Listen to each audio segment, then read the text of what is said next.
Now to the Lok Sabha, where the proceedings have begun. Manipur Goods and Services Act 2017 was amended through an ordinance which was promulgated by the central government on 7th October 2025. Now this bill has been brought to replace the second amendment ordinance 2025 and give permanent effect to the amendments made to the Manipur GST Act in 2017. I'd like to say a few words on the salient features. A track and trace system will be introduced to closely monitor how certain sensitive goods move through the supply chain. This will help prevent leakages and make roadside more effective. Rules also dealing with the time of supply for vouchers are being removed because issuing a voucher is not actually a supply of goods or services. This change will help avoid unnecessary disputes on when tax becomes payable. The wording plant or machinery is being clarified to plant and machinery and remove ambiguity for taxpayers while claiming input tax credit. This correction is being applied retrospectively from 1st July 2017 to settle past disputes as well. When a supplier issues a credit note to reduce the tax originally charged, the recipient will now be clearly required to reverse the corresponding input tax credit if already taken. This ensures symmetry and reduces interpretation issues. A 10% pre-deposit will be required for appeals before the appellate authority or the appellate tribunal, even in cases where only the penalty is being challenged. This keeps the appeal, the entire process of appeal, consistent and discourages frivolous litigation. And finally, sir, when the goods kept in a SEZ or a free trade zone or a free trade warehousing zone are sold before being taken out of that zone, such transactions will now be treated as neither a supply of goods nor a supply of services, providing clarity and avoiding unintended tax implications. Now, all these amendments were carried out in the Central GST Act for providing certainty to taxpayers and enhance the ease of compliance and the ease of living for taxpayers and businesses.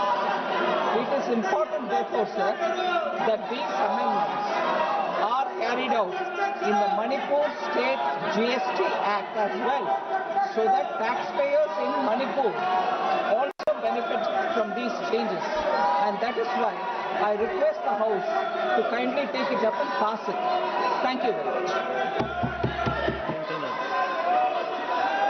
माननीय Shri N.K. Premchandran ji. Sir, the House is not in order. Shri Shashank Mani Tripathi ji.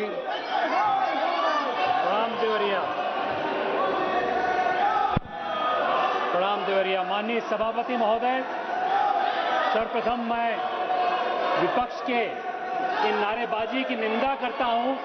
Bihar की जनता ने इनको एक सबक सिखाया है। इन लोगों को समझ जाना चाहिए कि इस प्रकार की शोभा सदन में होती है। मैं आज मणिपुर के संदर्भ में जीएसटी बिल का अनुमोदन करने के लिए खड़ा हूं। पिछले 8 वर्षों में माननीय प्रधानमंत्री जी के नेतृत्व में हमने एक बहुत मूलभूत जीएसटी में संशोधन किया। उसके होते होते देश की जीएसटी की अर्थव्यवस्था में, जो कि बिखरी हुई थी, बहुस्तरीय थी, उसमें एकाग्रता प्रस्तुत की गई है। सभापति महोदय, इसके अनुपालन से पूरे अर्थव्यवस्था में सरलता आई है और उसके आधार पे उत्पादन बढ़ा है। आदरणीय प्रधानमंत्री जी के नेतृत्व में, निर्मला जी के नेतृत्व में इसी साल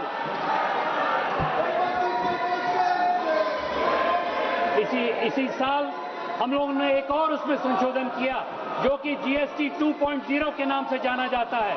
इस संशोधन से कुछ और चीजें अच्छी हुई हैं जिसमें कि डिजिटल टेक्नोलॉजी से और सरलीकरण हुआ है। माननीय अध्यक्ष महोदय, मैं समझता हूं कि विकसित भारत के संदर्भ में विकसित मणिपुर का भी बहुत बड़ा योगदान है। हम समझते हैं कि हमारे पूर्वोदय के नक्षत्र में मणिपुर और 7 जो बहनें हैं, 7 सिस्टर का बहुत बड़ा उपयोग होता है और इसके लिए इस जीएसटी बिल का आना इस सदन में बहुत बहुत महत्वपूर्ण है। धन्यवाद। और इसका पारित करना बहुत आवश्यक है। धन्यवाद जी। माननीय मंत्री जी, माननीय मंत्री जी। Sir, I move that the bill be passed.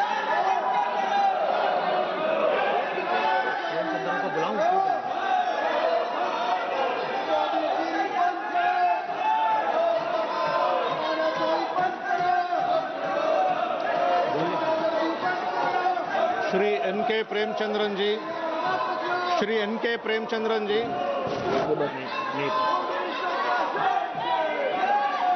प्रश्न ये है कि श्री एन.के. प्रेमचंद्रन द्वारा प्रस्तुत सांविधिक संकल्प को अस्वीकृत किया जाए।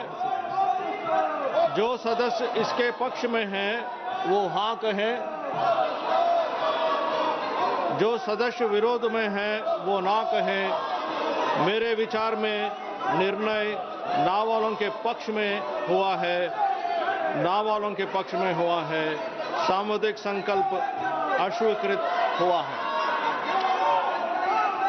प्रश्न यह है कि विधेयक पर विचार किया जाए। जो सदस्य इसके पक्ष में है वो हाँ कहे, जो सदस्य विरोध में है वो ना कहे।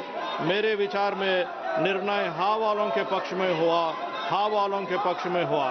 विधेयक पर विचार करने हेतु प्रस्ताव के स्वीकृत किया गया। जो अब सभा विधेयक पर खंडवार विचार करेगी। प्रश्न यह है कि खंड 2 से 16 विधेयक का अंग बने। जो सदस्य के इसके पक्ष में है वो हाँ कहे, जो सदस्य विरोध में है वो ना कहे। मेरे विचार में निर्णय हाँ वालों के पक्ष में हुआ, हाँ वालों के पक्ष में हुआ। खंड 2 से 16 विधेयक का अंग बना। प्रश्न यह है कि खंड 1 अधिनियम सूत्र और विधेयक का पूरा नाम विधेयक का अंग बने। जो सदस्य इसके पक्ष में है वो हाँ कहें, जो सदस्य विरोध में है वो ना कहें। मेरे विचार में निर्णय हाँ वालों के पक्ष में हुआ, हाँ वालों के पक्ष में हुआ। खंड 1 अधिनियम सूत्र और विधेयक का पूरा नाम विधेयक का अंग बने। मंत्री अब यह प्रस्ताव करें कि विधेयक को पारित किया जाए। Sir, I wish that the bill is passed. प्रश्न यह है कि विधेयक को पारित किया जाए। जो सदस्य इसके पक्ष में है वो हाँ कहें, जो सदस्य विरोध में है वो ना कहें। मेरे विचार में निर्णय हाँ वालों के पक्ष में हुआ, हाँ वालों के पक्ष में हुआ। प्रस्ताव स्वीकृत हुआ और विधेयक पारित हुआ।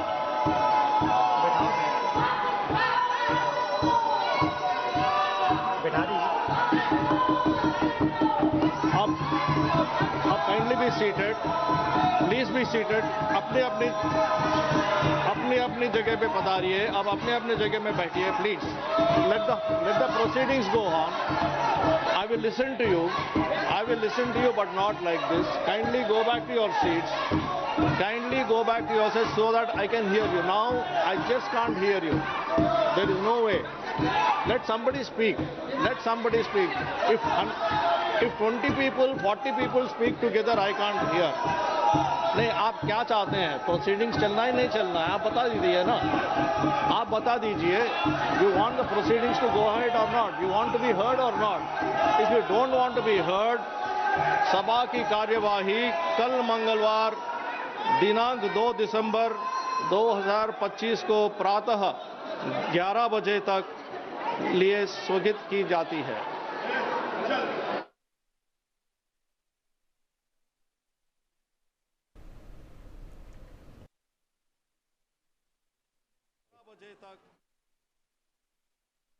Asking for authentication, give the proof and all. We will tell according to newspaper reports, radio reports.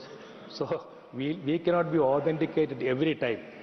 So I hope that you will be giving us a fair, level playing field for this ruling party and